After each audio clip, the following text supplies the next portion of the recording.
कहानी शुरू होती है और हम एक लड़की को देखते हैं जो आज रात बिना अंडरवियर और ब्रा के सो रही होती है। और जब ये लड़की गहरी नींद में थी तभी कोई इसका ब्लैंकेट खींच लेता है। तभी अचानक उसकी आँख खुल जाती है और वो जैसे ही चेक करने के लिए उठती है तभी कोई पीछे से उसके बालों को पकड़कर उसे बेड पर नीचे पटक देता है। और ये सब करने वाला और कोई नहीं बल्कि उसका पिता था। लड़की अपने पिता से कहती है कि आप ये सब क्या कर रहे हो, लेकिन उसका पिता कोई जवाब नहीं देता और अपनी बेटी के बदन को गंदी नजर से देखने लगता है। अब वो अपनी बेटी के शरीर को देखकर कहता है मेरी बेटी कितनी बड़ी हो गई है। ये सब सुनकर लड़की डर जाती है। अब उसका पिता उसके बालों को छोड़कर उसके गालों को टच करने लगता है। लड़की घबराकर ये सोच रही थी कि उसके साथ ये क्या हो रहा है और ये सोचकर वो रोने लगती है। तभी उसके पिता वहाँ से चले जाते हैं। अब अगली सुबह उसकी माँ उसके लिए खाना बना रही थी और यहाँ हमें पता चलता है कि इस लड़की का नाम मैरी है। और मैरी सोच रही थी जो भी कल रात उसके साथ हुआ उसके बारे में उसकी माँ को बताना चाहिए या नहीं। पर तभी उसके भाई और बहन आते हैं और उसके पीछे ही उसके डैड आते हैं, पर वो ऐसे बर्ताव कर रहे थे जैसे कि कुछ हुआ ही ना हो। अब मैरी ये सोचती है कि कल रात तो ये मेरी ही लेने वाले थे और अब ऐसे नाटक कर रहे हैं जैसे इन्होंने कुछ किया ही ना हो। ये सोचकर मैरी यहाँ से उठकर चली जाती है। अब यहाँ पर उसकी मॉम खाना लाती है और उसे टेबल पर जोर से पटक देती है और ये देखकर सब हैरान रह जाते हैं और उन्हें कुछ समझ नहीं आता।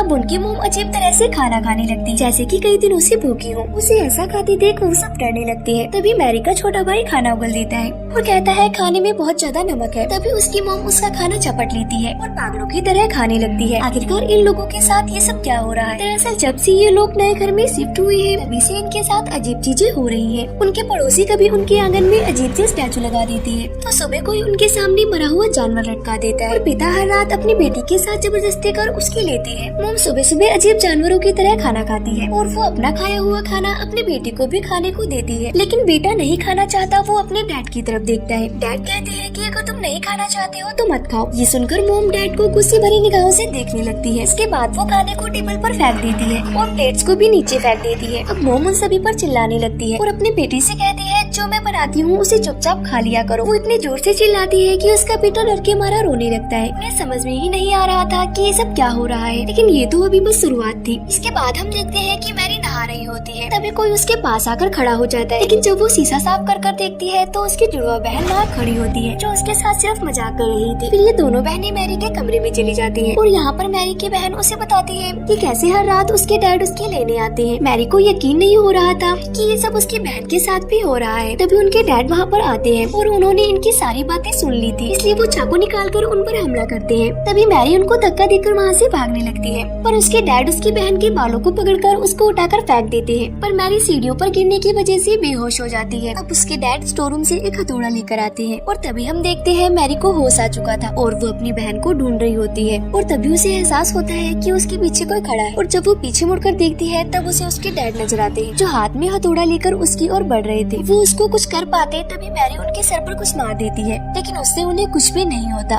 पर डैड गुस्सा होकर मैरी के ऊपर हथौड़े से हमला कर देती है, लेकिन मैरी नीचे झुक जाती है जिससे हथौड़ा दरवाजे पर लगता है। तभी नीचे से किसी की आवाज आती है जो मैरी के डैड की थी जो नीचे से ऊपर आ रही थी। तभी यहाँ जो आदमी था हथौड़ा फेंककर दूसरे कमरे में चला जाता है। अब उनके डैड ऊपर आ जाते हैं। अब फिर से डैड को देखकर दोनों बहनें घबरा जाती हैं। फिर डैड दरवाजे पर लगे उस हथौड़े के निशान को देखती है और उन दोनों से पूछते हैं कि क्या तुम दोनों लड़ाई कर रही थी, लेकिन वो दोनों कुछ भी जवाब नहीं देती। जिसके बाद उनका भाई कमरे से निकलकर बाहर आता है। तभी मैरी कहती है कि तुम यहाँ से भाग जाओ। तभी वहाँ पर मैरी की मॉम आकर उस हथौड़े को उठाती है और उन पर हमला करने लगती है और वो काफी अजीब तरह से स्माइल करती है और टूटे हुए कांच के टुकड़ों पर चलने लगती है। नीचे से एक और लेडी की आवाज आती है और वो आवाज और किसी की नहीं बल्कि इनकी मॉम की थी। वो ऊपर आती है और उन सबसे पूछती है कि ये सब क्या हो रहा है, पर सब उन्हें देखकर डरने लगती है। अब अगले दिन डैड अपने भाई को घर बुलाते हैं जो एक चर्च का फादर था। फादर उनके घर पर आता है और उसको सारी कहानी बताई जाती है। रात में सब फैसला करते हैं कि रात को एक साथ एक ही रूम में सोएंगे, लेकिन आधी रात को छोटे बच्चे को टॉयलेट आती है और वो बिना किसी को डिस्टर्ब किए टॉयलेट में चला जाता है। तभी उसके जैसा ही दिखने वाला एक लड़का चाकू उठाता है और वो हमला करने ही वाला होता है। तभी उसकी नजर फादर पर पड़ती है और फादर को देखकर वो रुक जाता है। जिसके बाद सुबह फादर अपनी आँख खोलते हैं। इसका मतलब फादर की वजह से सबकी रात अच्छे से गुजरी थी और फादर इस घटना को अकेले नहीं संभाल सकते थे। तभी सारे सीनियर फादर डिस्कस करते हैं कि आखिर उस घर में हो क्या रहा है। है। फिर सभी फादर एक प्लान बनाते हैं और वो सब रात में एक कार से उनके घर में जाने के लिए निकल जाते हैं, लेकिन रास्ते में एक कुआं उन सब पर हमला कर देता है, जिससे उनकी कार का एक्सीडेंट हो जाता है। दूसरी तरफ डैड मैरी को एक बेड से बांध देते हैं। तभी फादर जख्मी होकर घर के पास पहुंच जाते हैं और बताते हैं सभी फादर की मौत हो चुकी है, अब जो कुछ भी करना है हमें ही करना है। इस बात के लिए डैड मान जाते हैं, क्योंकि अगर कुछ नहीं किया तो वो शैतान सबको मार डालेगा। जिसके बाद फादर मैरी के ऊपर एक क्रॉस रख देते हैं और उस पे लकड़ी से मारने लगते हैं, जिससे मैरी को बहुत दर्द होता है। फिर उसके डैड मैरी के पैर को पकड़ लेते हैं ताकि मैरी ज्यादा ना हिल सके। फादर छड़ी से लगातार उसे मारता ही जाता है, इस वजह से मैरी बेहोश हो जाती है। तभी हमें उस गाड़ी का सीन दिखाया जाता है जिसका एक्सीडेंट हो गया था। वहाँ पर पुलिस फादर को गाड़ी से बाहर निकालते हैं और हमें पता चलता है कि असली फादर तो यहाँ पर है। तो जो मैरी को मार रहा है वो कौन है? असल में वही असली शैतान होता है। अब मैरी की माँ कहती है कि बस करो, अगर ऐसे ही फादर मैरी को मारते रहे तो उसकी जान चली जाएगी। पर डैड अपनी वाइफ को दीवार पर पटक देते हैं और वो अपनी वाइफ को मरता हुआ देख फादर की ओर देखने लगती है। फिर वो फादर एक अजीब सी स्माइल करके डैड के ऊपर हमला करता है और वो उन्हें चाकू से मारने ही वाला होता है कि तभी वहाँ पर असली फादर आ जाते हैं और एक मंत्र पढ़ने लगते हैं, जिसके बाद वो शैतान वहाँ से गायब हो जाता है। और फादर मैरी के सामने एक शीशा रखते हैं, जिससे वो शैतान बाहर आ जाता है। जिसके बाद फादर उस शैतान को अपने अंदर समा लेते हैं और वो मैरी के डैड को कहते हैं कि मुझे मार दो। मैरी के डैड फादर के पेट में उस क्रॉस को घुसा देते हैं, जिससे फादर और वो शैतान दोनों ही खत्म हो जाते हैं और इसी सीन के साथ मूवी का एंड हो जाता है।